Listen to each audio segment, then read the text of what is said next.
இலக்கிய செல்வர் என்று அன்போடு அழைக்கப்பட்ட குமரி அனந்தன் உடல்நலக்குறைவால் காலமானார். அவர் கடந்து வந்த பாதையை தற்போது பார்க்கலாம்.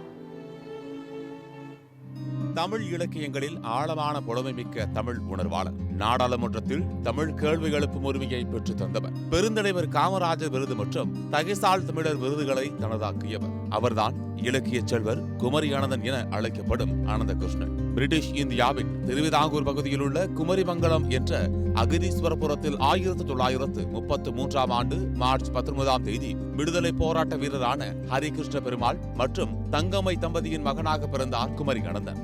இவரது சகோதரர் தான் மறைந்த நாடாளுமன்ற உறுப்பினர் H. வசந்தகுமார். சிறுவயது முதலே தமிழ் மீது தீராத பற்று கொண்டிருந்தார் குமரி அனந்தன். அதன் காரணமாக தமிழில் முதுநிலை மற்றும் முனைவர் பட்டம் பெற்று தமிழில் ஆழ்ந்த புலமை பெற்றவரானார். காங்கிரஸில் தன்னை முழுமையாக ஈடுபடுத்துவதற்கு முன் சில காலம் இவர் தமிழ் ஆசிரியராக பணியாற்றினார். அப்போது பகலில் பாடம் நடத்துவதும் இரவில் காங்கிரஸ் பொதுக்கூட்டங்களில் சொற்பொழிவாற்றுவதும் என செயல்பட்டு வந்தார். காந்திய கொள்கைகளை தன் வாழ்க்கையின் அடிப்படையாக அமைத்துக் கொண்ட அவர் அதன் பின் காமராஜரின் அறிவுரையின்படி தன்னை முழுவதுமாக காங்கிரஸில் இணைத்துக் கொண்டு செயல்பட ஆரம்பித்தார். 1965ஆம் ஆண்டு தமிழ்நாடு இளைஞர் காங்கிரஸ் அமைப்பாளரானார் குமரி அனந்தன்.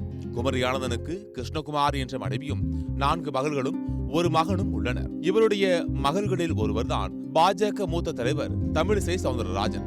1967ஆம் ஆண்டு காங்கிரஸ் தோல்வியடைந்து தடுமாறிய போது இளைஞர்களை சேர்த்துக் கொண்டு குமரியில் தொடங்கி சென்னையை நோக்கி முதன்முறையாக இவர் மேற்கொண்ட பாத யாத்திரை கட்சிகள் எழுச்சியை ஏற்படுத்த பேருதவியாக அமைந்தது. இவர் 1977ஆம் ஆண்டு நாகர்கோவில் தொகுதியில் நாடாளுமன்ற உறுப்பினராக தேர்ந்தெடுக்கப்பட்ட முதல் நாளிலிருந்து தமிழில் பேசுவதற்கு பலமுறை நாடாளுமன்ற அவையில் போராடி 10க்கும் மேற்பட்ட முறை தொடர்ந்து காவலர்களால் வெளியேற்றப்பட்டுள்ளார். அவரின் தொடர் முயற்சியால் 1978ஆம் ஆண்டு நவம்பர் 20ஆம் தேதி தமிழில் பேசுவதற்கு அனுமதி கிடைத்தது. 1996 தமிழ்நாடு காங்கிரஸ் கமிட்டியின் தலைவராக தேர்ந்தெடுக்கப்பட்டார் குமரி அனந்தன். தமிழக அரசியல் தலைவர்களில் அதிக முறை பாத யாத்திரை சென்றவர் என்ற பெருமைக்குரியவர் குமரி அனந்தன். தன் வாழ்நாளில் 19 ஆண்டுகள் சட்டமன்ற உறுப்பினராக இருந்த அவர் சுமார் 17 முறை மக்கள் பிரச்சனைகளை முன்னெடுத்து பாத யாத்திரை மேற்கொண்டுள்ளார்.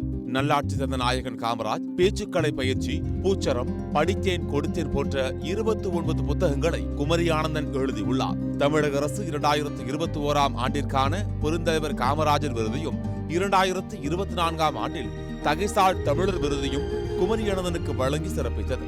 தமிழ் பற்றாளர், சிறந்த மேடை பேச்சாளர் என பன்முகத்தன்மை கொண்ட முதுபெரும் தலைவர் குமரி அனந்தன் வயது மூப்பு காரணமாக தனது 92வது வயதில் காலமானார்.